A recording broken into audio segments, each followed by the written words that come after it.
جب حضور علیہ السلام طائف کے میدان میں پتھر کھائے اور دعائے شر کی بجائے دعائے خیر کے لیے ہاتھ اٹھائے تو پھر قرآن پکار اڑتا ہے۔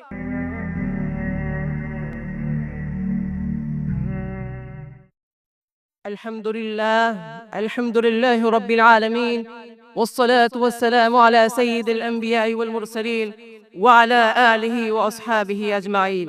أما بعد، فأعوذ بالله من الشيطان الرجيم. بسم الله الرحمن الرحيم.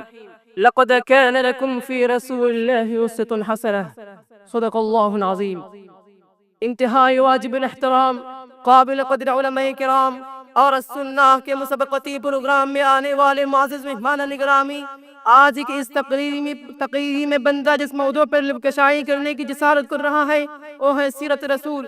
سامعین محترم، میرے محبوب پیغمبر ایسی کریم ہستی ہے جس کا ذکر سراسر عبادت ہے، جس کا سراغا خطب کریم ہے، جس کی صفات کا بیان قرآن حکیم ہے، جس کی ہدایت سراپا رحمت ہے، جس کی خلقت باعث وجود کائنات ہے، جس کی ہدایت سراپا رحمت ہے، جس کی اشارے سے چاند دو ٹکڑے ہو جاتے ہیں، جس کی دعا سے سورج واپس پلٹ جاتی ہے۔ ارے مجھے کہنے دیجئے، میرے محبوب پیغمبر ایسی کریم ہستی ہے جس کا تذکرہ آدم سے شروع ہوا اور قیامت تک جاری رہے گا، جو اولین و آخرین کا امام ہے، جو نبیوں کا سردار ہے، جس کا کردار توقتوں کا آئینہ دار ہے، جس کے ہر فعل لائق اتباع ہے، جس کی زلفیں لہراتی تو حرصورات ہو جاتی ہے، جو ابراہیم کی دعا ہے، موسیٰ کی التجا ہے، جو آیا ہے تو سب کے لیے رحمت بن کے آیا ہے، جس کی آمد پوری کائنات کے لیے باعث سعادت ہے۔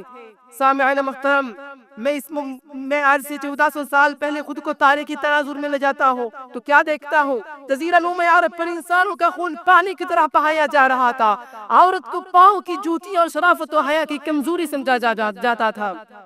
شراب اہل عرب کے رگوں پہ سرایت کر چکا تھا، گویا کی کفر و دلالت کا ٹھاٹھے مرتا سمندر کہ جس میں انسانیت کی کشتی ڈوب رہی تھی۔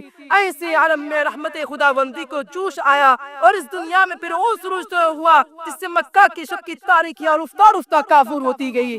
رسول ہاشمی نے قلب دل کو کفر شرک کی گندگیوں سے مبرہ منزہ کر کے توحید اور رسالت کا گہوارہ بنایا اور مختصر مدت میں نہ صرف جزیرہ عرب کا کایا پلٹ کر رکھ دی بلکہ پوری دنیا کے لیے اپنے قندیل روشن کی، جو رہتی دنیا تک انسانیت کے امن امان، عافیت اور سکون، عدل انصاف کی راہ دکھاتی رہے گی۔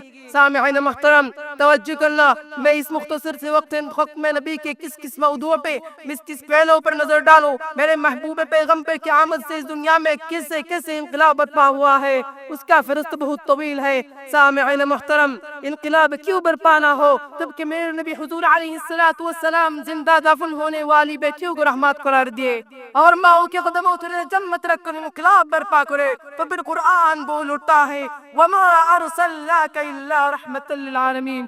جب حضور علیہ السلام طائف کے میدان میں پتھر کھائے اور دعائے شر کی بجائے دعائے خیر کے لیے ہاتھ اٹھائے تو پھر قرآن پکار اڑتا ہے لقد كان لكم في رسول الله أسوة حسنة۔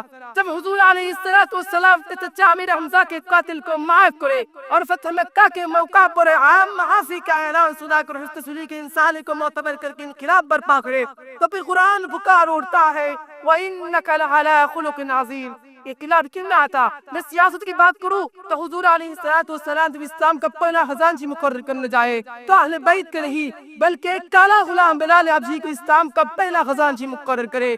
ارے عثمان بن طلحہ بھی مسلمان نہیں ہوا تو فتح مکہ کے موقع پر چابیاں انہیں دی گئی تو پھر انقلاب برپا ہوتا ہے۔ المختصر، میں کس موضوع پہ بات کروں؟ سیادت ہو یا عبادت، سیاست ہو یا قیادت، امامت ہو یا خطابت، حسن خلق ہو یا پھر رحم دے، المختصر ہر موضوع ہے انقلاب آفری ہے، کمال ہے، لاجواب ہے، بے مثال ہے، بے نظیر ہے۔ تو پھر مجھے اپنا گفتگو کو سمیٹنے کے لیے حافظ طائف کی ضرورت پڑی کہ تجھ سا کوئی آیا ہے نہ آئے گا جہاں میں، تجھ سا کوئی آیا ہے نہ آئے گا جہاں میں، دیتا ہے گواہی یہی عالم کا جریدہ۔ وآخر دعوانا الحمد للہ رب العالمین۔